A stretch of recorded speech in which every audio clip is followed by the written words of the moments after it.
দেখো, আজ আমি গরম পানিতে ডিম দিয়ে কত সুন্দর একটা রেসিপি তৈরি করি। প্রথমে দুটো ডিম ভেঙে রেখেছিলাম, সেটাকে সামান্য পরিমাণ নুন দিয়ে ফেটিয়ে নিয়েছি।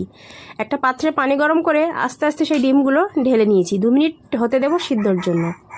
তারপর একটা কড়া গরম হয়ে গেলে তেল দিয়েছি, পেঁয়াজ কাঁচা লঙ্কা ভালোভাবে ভেজে নিয়ে ঝালের গুঁড়ো, হলুদের গুঁড়ো, স্বাদ মতো নুন, আদা রসুন সব কিছু নেড়ে নিয়ে একটা টমেটো দিয়েছি, একটু ভালো করে কষিয়ে নিচ্ছি।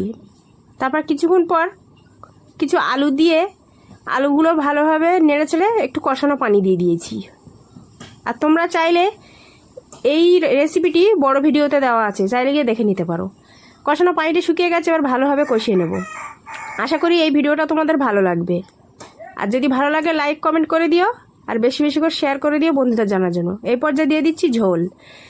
ডিম সিদ্ধ করে রেখেছিলাম, সেই পানিটা আমি এখানে ঝোলে ব্যবহার করছি। এবার ফুটে ওঠা পর্যন্ত অপেক্ষা